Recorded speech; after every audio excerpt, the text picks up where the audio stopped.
Doing a quick video today. I'm actually going to be selling my very first bike today. This is the one it all started on. Honestly, gonna miss it, but figured I'd get one last ride in today and just talk about it a little.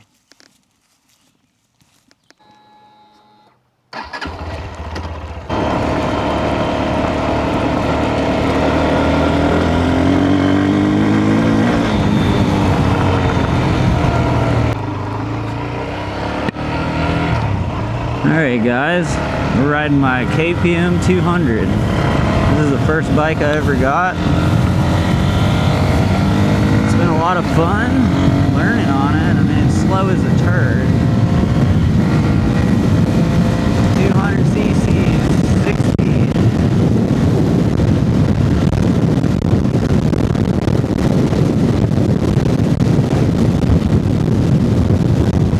Only had it for about a year.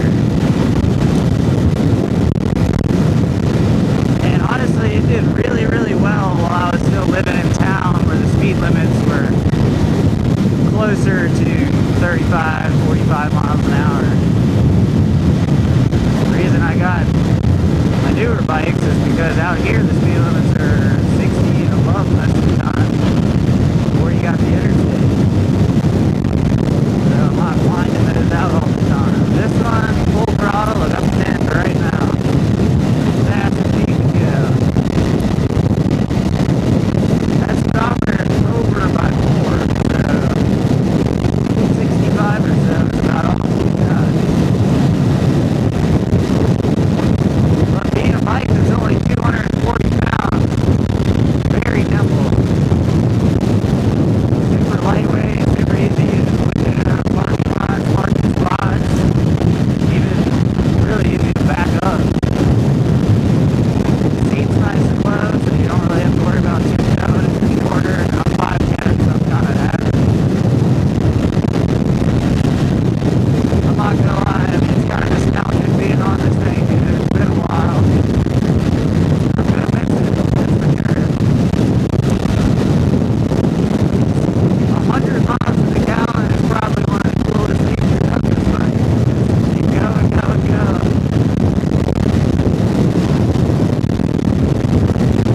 I got a buddy coming to look at it today. Might be taking it off. This could be the last time I ever ride the old KPM.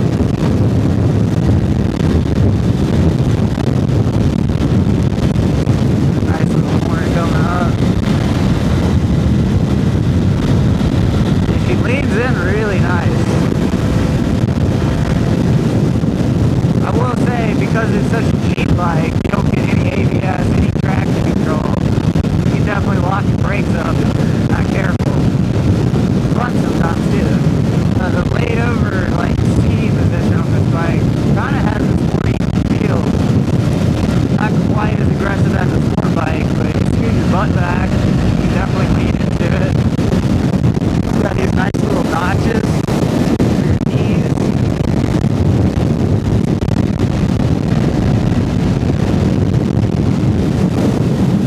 Overall, I've been very happy with this bike. I paid roughly right about $3,000 for it, brand new.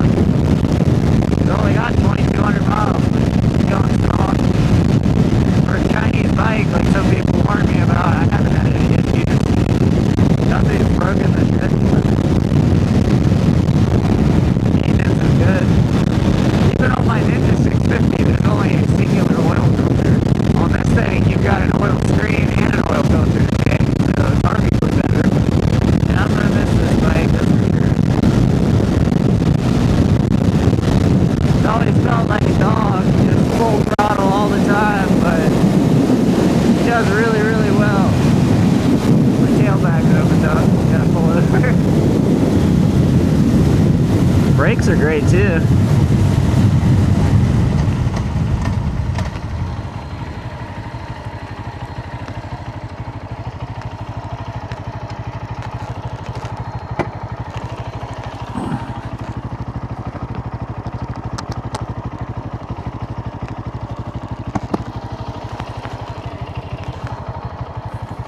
Alright, acceleration run for you guys.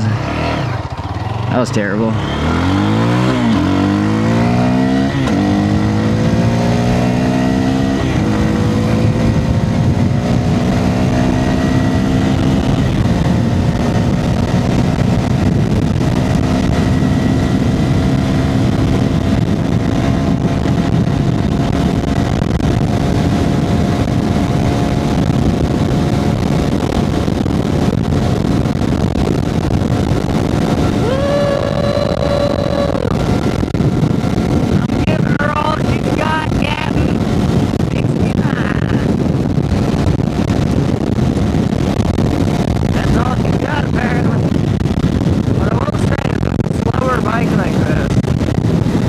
Does a better job at teaching someone how to use all of every gear, how to utilize what power they have before moving to a much faster bike where the power might overwhelm you, it might throw you off, you might slip that clutch and go flying into a ditch.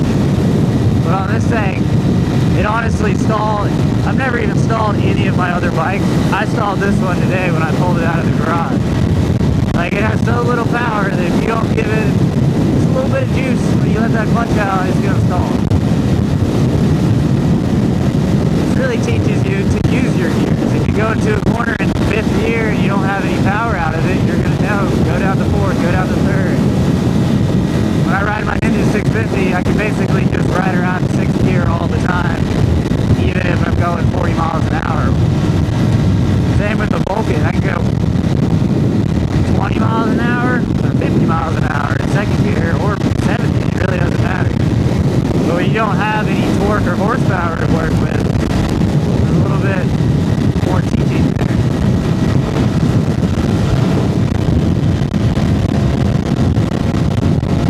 It's a really comfortable bike, I love it. Simple, light, looks pretty decent. I love the single headlight on it. Got a little bit of a cruiser Harley vibe, even though from every other angle you can tell it's the KPM racer.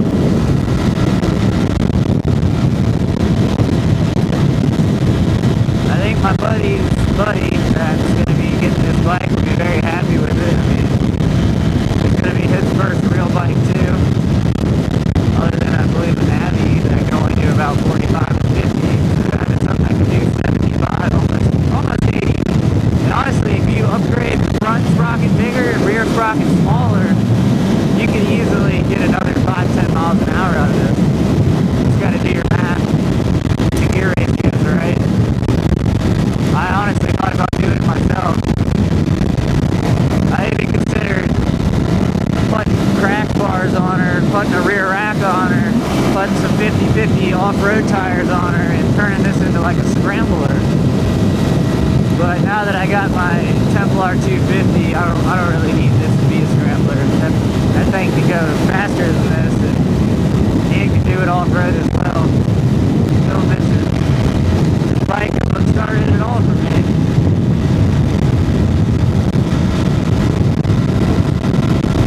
I think it was a good investment.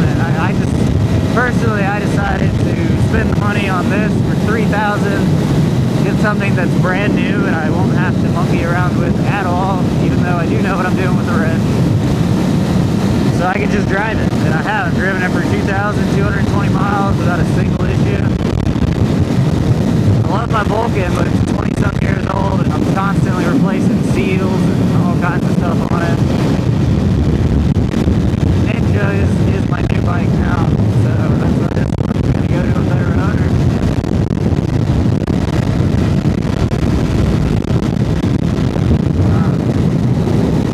Really bittersweet moment when you know you might be riding your bike for the very last time. Even if she's as slow as a turd, I'm gonna miss her.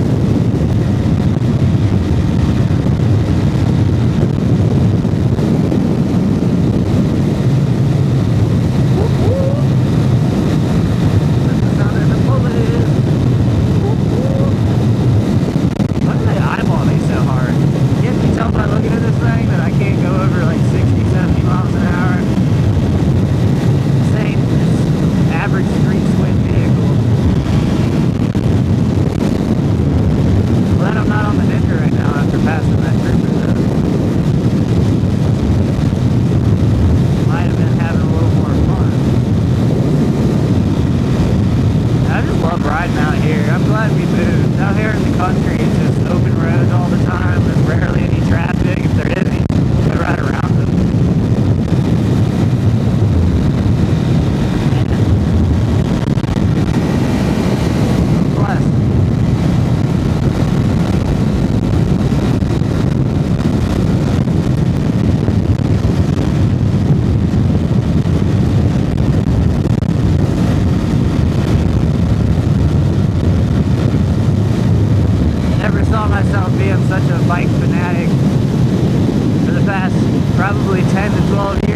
nothing but a car guy. I've been built a couple Volkswagens. I got the G35, fixed that all up.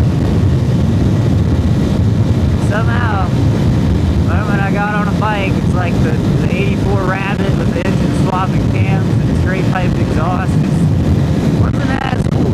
I still love it, but as far as power to weight ratio goes, you can't compare even with this slow turn of a bike. It's probably funner than the 84 Rabbit ever was.